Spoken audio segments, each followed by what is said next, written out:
नमस्कार, स्वागत है आपका द न्यूज पर। मैं हूं आपके साथ शिप्रा सैनी।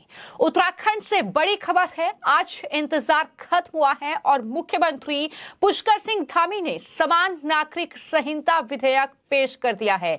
जी हां, यूनिफॉर्म सिविल कोड बिल के लिए जो विधानसभा का विशेष सत्र बुलाया गया था, उसके दूसरे दिन मुख्यमंत्री पुष्कर सिंह धामी ने यह विधेयक पेश कर दिया है। लंबे इंतजार के बाद आखिरकार उत्तराखंड में यूसीसी बिल पेश किया गया है। जब सीएम धामी विधानसभा में ये बिल पेश कर रहे थे तो तब सत्ता पक्ष के विधायकों ने भारत माता की जय, वंदे मातरम और जय श्री राम के नारों से विधानसभा गूंज उठी, तो वहीं विपक्ष के विधायकों ने जमकर हंगामा किया है और सदन में सरकार के खिलाफ नारेबाजी भी की गई है, जिसको देखते हुए सदन को स्थगित किया गया। लेकिन आखिरकार समान नागरिक संहिता जो विधेयक है वो दरअसल उत्तराखंड की विधानसभा में ये बिल पेश कर दिया गया है और सरकार के पास संख्या बहुमत में है। तो ऐसे में जाहिर तौर पर we are very happy what has happened and ये जो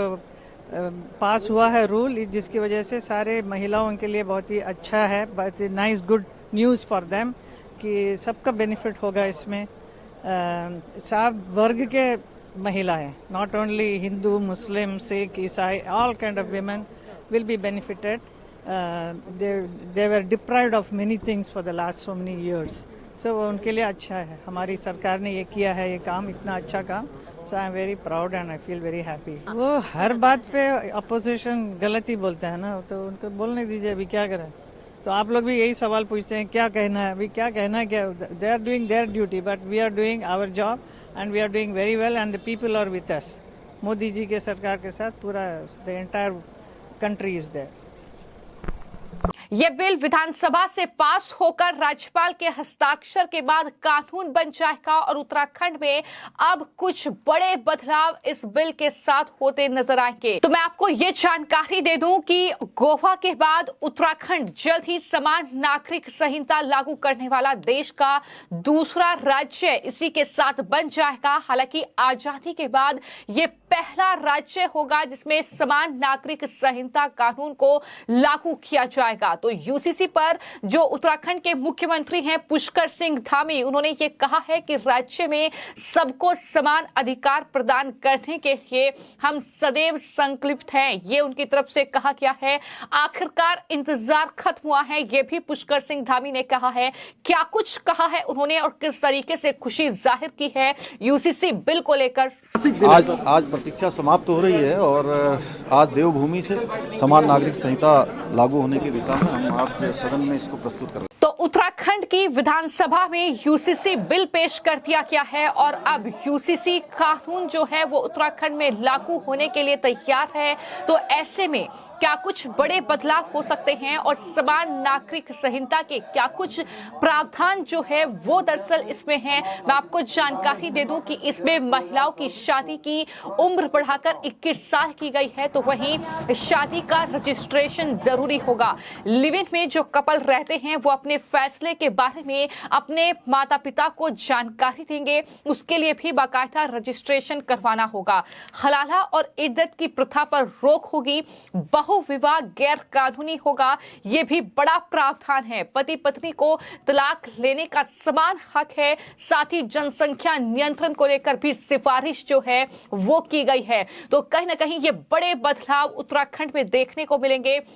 और जिस तरीके से यूसीसी मतलब हर एक धर्म, समुदाय और जाति के लोगों के लिए समान जो कानून है उसकी बात करता है, तो जाहिर तौर पर इसको लेकर कहीं ना कहीं जो तमाम लोग हैं वो भड़के हुए भी नजर आ रहे हैं। तमाम जो मौलाना हैं, तमाम जो मुस्लिम धर्मगुरु हैं वो लगातार इसके खिलाफ हैं। कई राजनीतिक दल भी इसको लेकर लगातार विरोध कर रहे हैं। तो इस विरोध के बीच ये बिल पेश कर दिया गया है और जाहिर तौर पर यह बिल अब कानून बन जाएगा। लेकिन मैं आपको जानकारी दे दूं कि बीजेपी ने 2022 विधानसभा चुनाव में अपने घोषणा पत्र में इसे लागू करने का वादा उत्तराखंड में किया था और राज्य में सरकार बनने के बाद मार्च 2022 में यह कैबिनेट में पास भी हुआ था, जिसके बाद दरअसल एक समिति का गठन किया गया था मई 2022 में। ये यूसीसी पर समिति का गठन किया गया। जून 2022 में राज्य सरकार ने अधिसूचना जारी की और जुलाई 2022 में दिल्ली में समिति की पहली बैठक हुई थी। इसके बाद जुलाई 2023 में सुझावों के बाद मसौदे को अंतिम रूप दिया गया और फरवरी 2024 में समिति ने सरकार को अपनी रिपोर्ट सौंपी है। इस समिति में जो भी लोग शामिल थे उन्होंने तमाम लोगों से इसको लेकर राय ली है, जिसके बाद ये यूसीसी रिपोर्ट तैयार की गई है।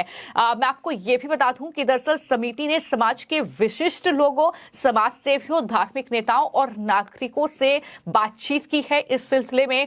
साथ ही राजनीतिक दलों, राज्य वैधानिक आयोगों के प्रतिनिधियों से विचार विमर्श किया गया है। इसके अलावा 2.5 लाख लोगों से सीधे मिलकर इस मुद्दे पर उनकी राय जानी गई है, तब जाकर ये तैयार हुआ है। और इसमें ऑनलाइन और ऑफलाइन दोनों तरीकों से 20 लाख लोगों से सुझाव सरकार को मिले हैं, जिसके बाद ये यूसीसी की रिपोर्ट तैयार हुई है। और जो समिति के अध्यक्ष हैं उन्होंने ये कहा है कि हमारा जोर महिलाओं, बच्चों और दिव्यांग व्यक्तियों को ध्यान में रखते हुए लैंगिक समानता निश्चित करना मकसद था। हमने मनमानी और भेदभाव को खत्म कर सभी को एक समान स्तर पर लाने की कोशिश की है, ये कहा गया है। तो उत्तराखंड में यूसीसी से जो बदलाव होगा वो विवाह में होगा, तलाक में होगा, संपत्ति के अधिकार में होगा, उत्तराधिकार में होगा और साथ ही विरासत और गोद लेने में बदलाव जो है वो अब उत्तराखंड में नजर आएगा इस कानून के साथ ही। तो कहीं ना कहीं ये एक बहुत बड़ा कदम पुष्कर सिंह धामी सरकार का माना जा रहा है। उत्तराखंड में जिस तरीके से यूसीसी लागू करने वाला देश का दूसरा राज्य उत्तराखंड बनने जा रहा है, तो जाहिर तौर पर इसको लेकर राजनीतिक बवाल हो रहा है। तमाम लोग इसका विरोध भी कर रहे हैं, लेकिन वहीं जो मुख्तार अब्बास नकवी हैं, बीजेपी के नेता, उन्होंने इसका खुलकर समर्थन किया है और ये कहा है कि दरअसल ये जो कानून है ये किसी भी धर्म की पूजा पाठ में कोई अपने धर्म के तरीके से अपना जो कहीं ना कहीं जो पूजा पाठ है, जो भी तमाम चीजें हैं वो करना चाहता है तो उसमें ये रोक नहीं लगाएगा।